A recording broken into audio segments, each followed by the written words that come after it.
स्वागत है आपका थिंकवर्स पर एक नए वीडियो के साथ। जैसा कि आप सब जानते हैं, आगामी 21 तारीख को विज्ञान का मुख्य परीक्षा का पेपर है। उसी को लेकर हम कुछ वीडियो आपके सामने जारी कर रहे हैं। तो इस नए वीडियो में कुछ बहुविकल्पी क्वेश्चन हम हल करते हैं। तो पहला क्वेश्चन, जब तीन प्रतिरोधकों को श्रेणीक्रम में जोड़ा जाए तब तीनों प्रतिरोधकों में विभवांतर कितना होगा। तो अगर किसी भी प्रतिरोधक को श्रेणीक्रम में जोड़ा जाता है तो क्या होगा, विभवांतर तीनों परिपथ में क्या होगा, समान होगा। ठीक है, तो तीसरा इसका आंसर रहेगा। सेकंड क्वेश्चन, श्रेणीक्रम में संयोजन का तुल्य प्रतिरोध कितना होता है। तो व्यष्टिगत प्रतिरोधकों के प्रतिरोध से अधिक होता है। चलिए अगला क्वेश्चन, जूल के तापन पर आधारित कौन सी युक्तियाँ हैं। तो जूल के तापन पर आधारित विद्युत इस्त्री मतलब प्रेस, विद्युत टोस्टर, विद्युत हीटर, हमारे विद्युत बल्ब, फ्यूज और आदि जूल के तापन पर आधारित कुछ परिचित युक्तियाँ हैं। तो इसका आंसर आएगा उपरोक्त सभी। अगला क्वेश्चन है, विद्युत बल्बों में कौन सी गैस भरी जाती है। तो विद्युत बल्बों में मुख्य रूप से आर्गन गैस भरते हैं, लेकिन जितनी भी अक्रिय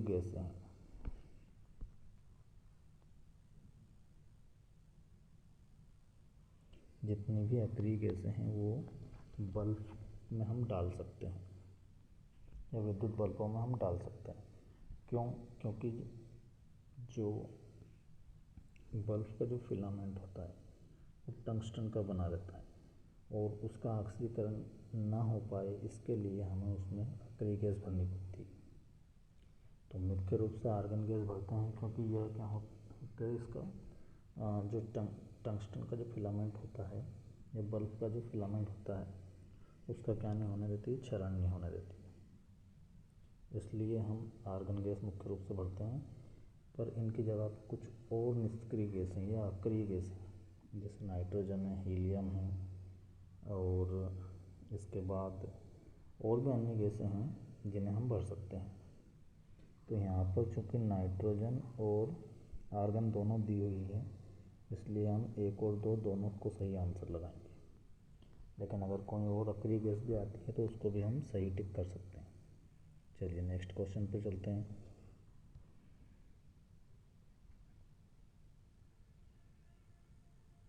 अगला क्वेश्चन है, फ्यूज तार कैसा होना चाहिए। तो फ्यूज तार क्या होना चाहिए, उच्च प्रतिरोधक तथा कम गलनांक वाला होना चाहिए। ठीक है, फ्यूज तार उच्च प्रतिरोधक और कम गलनांक वाला होना चाहिए, जिससे क्या होता है, हमारे जो विद्युत उपकरण है या जो भी हमारे उपकरण हैं जो घर में बिजली से चलते हैं वो क्या होते हैं, मतलब शॉर्ट सर्किट ना हो पाए या ओवर करंट ना हो। ठीक है, जिससे वो ख़राब नहीं हो। तो ओवर करंट से बचाने के लिए हमें फ्यूज का उपयोग करना चाहिए और वो उच्च प्रतिरोधकता तथा कम गलनांक का होना चाहिए। ठीक है, अगले क्वेश्चन पर चलते हैं।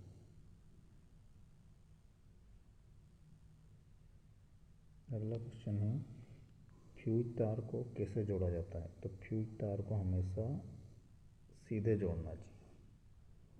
ठीक है, फ्यूज तार को कैसे जोड़ना चाहिए, सीधे जोड़ना चाहिए, यानी श्रृंखला में जोड़ना चाहिए। कुल मिलाकर सीधे से मतलब श्रृंखला में जोड़ना चाहिए।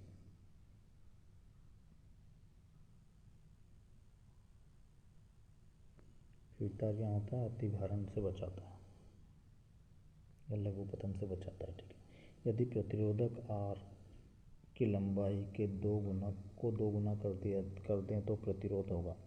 तो प्रतिरोध 4 गुना हो जाएगा। ठीक है, नेक्स्ट क्वेश्चन, विद्युत शक्ति का एसआई मात्रक। तो विद्युत शक्ति का एसआई मात्रक वैसे वाट और किलोवाट दोनों ही है, तो 1 और 2 दोनों आएंगे।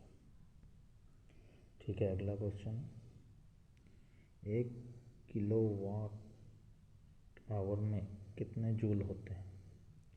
तो 3.6 इंटू 10⁶ जूल होते हैं। अगला क्वेश्चन, विद्युत ऊर्जा का मात्रक, तो विद्युत ऊर्जा का मात्रक जूल होगा। इसके बाद अगला क्वेश्चन है, फ्यूज के लिए कौन सी धातु का प्रयोग करते हैं? तो फ्यूज के लिए एल्यूमिनियम, कॉपर, आयरन, टीन, सीसा, जस्ता जैसी धातुओं का उपयोग कर सकते हैं। तो यहाँ पर आएगा उपरोक्त सभी। तो जूल के तापमान पर कौन सी होती हैं? तो अभी हमने ऊपर की विद्युत तंदूर, विद्युत से चलने वाली सभी चीज़ें जूल के तापमान पर आधारित ही होती हैं, मतलब जो ऊष्मा से चलती है, ठीक है, गर्म होकर चलती है कुल मिला के। वो फ्यूज के तार को कैसे जोड़ा जाए? तो श्रेणी क्रम में, सीधा या श्रेणी क्रम में, ठीक है, एक ही आंसर है इसका। अगला क्वेश्चन है, किसी श्रेणी क्रम में संयोजन का तुल्य प्रतिरोधक होता है। हो गया ये क्वेश्चन हमारा। विद्युत धारा किन आवेशों की गति द्वारा होती है? तो केवल ऋणात्मक आवेशों की गति द्वारा।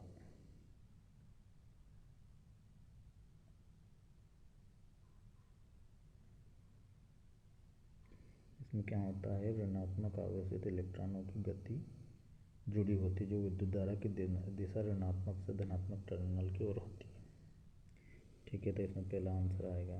अगला क्वेश्चन, विद्युत आवेश के प्रवाह की दर को क्या कहते हैं? तो विद्युत आवेश के प्रवाह की दर को विद्युत धारा कहते हैं। विद्युत परिपथ क्या है? तो विद्युत धारा का सतत एवं बंद पथ होता है विद्युत परिपथ, ठीक है। अगला क्वेश्चन है, विद्युत धारा के प्रवाह की दिशा किस प्रकार ज्ञात की जाती है? तो इलेक्ट्रॉनों को बहने की दिशा के विपरीत और धनात्मक आवेश के बहने की दिशा में, ठीक है। विद्युत आवेश का एसआई मात्रक कूलाम। एक इलेक्ट्रॉन पर कितना आवेश होता है? तो एक इलेक्ट्रॉन पर 1.6 इंटू 10⁻⁻19 कूलाम आवेश होता है, एक इलेक्ट्रॉन पर होता है। विद्युत धारा का एसआई मात्रक एम्पियर, ठीक है, एम्पियर में नापते हैं विद्युत धारा को। इसके बाद अमीटर का उपयोग क्या मापने के लिए किया जाता है? तो विद्युत धारा को। अंतिम क्वेश्चन है, किस यंत्र द्वारा विभवांतर को मापा जाता है? तो वोल्ट मीटर के द्वारा विभवांतर को मापा जाता है।